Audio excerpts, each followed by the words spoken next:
वरून कुरकुरीत आणि आतून सॉफ्ट असे सुरमई फ्राय।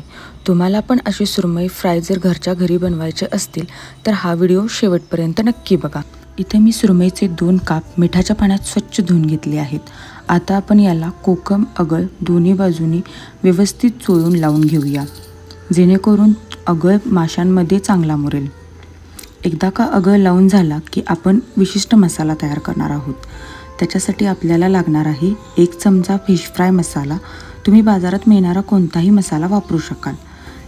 1 चमचा मिरची पावडर, तिखट तुमच्या चवीनुसार कमी जास्त करा। अर्धा चमचा हळद पावडर, अर्धा चमचा धनिया पावडर आणि चवीनुसार मीठ।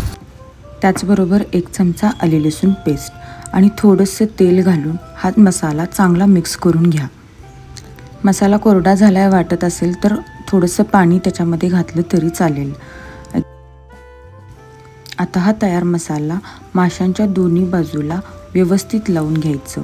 हा मसाला आपल्या माशांमध्ये मुरतो आणि याची चव आपल्या माशात उतरते। त्यामुळे तुम्ही जेवढं व्यवस्थित चोळाल तेवढा मासा मसाल्यांमध्ये चांगला मुरेल। मी दोन्ही कापांना मसाला व्यवस्थित लावून घेणार आहे। मसाला नीट लावून झाला की माशांना तुम्ही 15 मिनिटं फ्रीजमध्ये ठेवू शकता, जेणेकरून मासे चांगले मॅरिनेट होतील। तुमच्याकडे वेळ असेल तर अर्धा तासही ठेवू शकता। तोपर्यंत आपण कोटिंगची तयारी करू। कोटिंगसाठी मी घेतलाय अर्धी वाटी तांदळाचे पीठ, पाव वाटी रवा, चवीनुसार मिरची पावडर आणि चवीनुसार मीठ।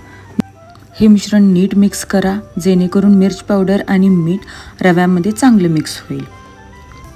आता आपण गॅसवरती तवा गरम करायला ठेवू आणि त्याच्यामध्ये तेल घालू। तेल गरम होईपर्यंत आपण माशांना कोटिंग लावून घेऊ। माशांना कोटिंग नीट लावून घ्यायचं, जेणेकरून कोटिंग तेलामध्ये सुटणार नाही। तुम्ही खूप दाबू सुद्धा नका, फोलार हाताने जरी कोटिंग दाबलं तरी चालेल। आता आपलं तेलही गरम झालं असेल। हा मासा व्यवस्थित झटकून घ्या, जेणेकरून एक्स्ट्रा रवा निघून जाईल आणि तेलात राहणार नाही। आपलं तेल पण चांगलं तापले। आता आपला मासा कुरकुरीत असा तळून घेऊया। ह्याच्यासाठी इथे एक मी टिप देईन, मासा भाजत असताना त्याच्यावरती बिलकुल झाकण ठेवायचं नाही, नाहीतर आपलं कोटिंग मऊ पडतं आणि मासा कुरकुरीत होत नाही। मासा भाजायला खूप वेळ लागत नाही, 2 मिनिटं सुद्धा पुरेशी आहेत।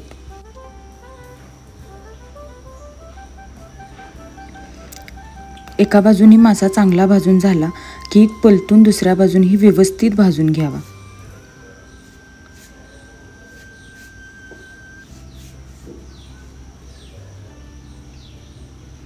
तुम्ही बघू शकता माझा मासा दोन्ही बाजूनी आता कुरकुरीत असा भाजून तयार आहे।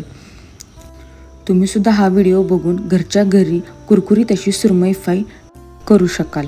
त्यामुळे तुम्ही ही रेसिपी नक्की ट्राय करा आणि कमेंटमध्ये मला कळवा की तुम्हाला ही रेसिपी कशी वाटली। व्हिडिओ आवडल्यास व्हिडिओला लाईक करायला विसरू नका आणि अशा नवनवीन रेसिपी बघण्यासाठी चॅनेलला नक्की सबस्क्राईब करा। थँक्यू।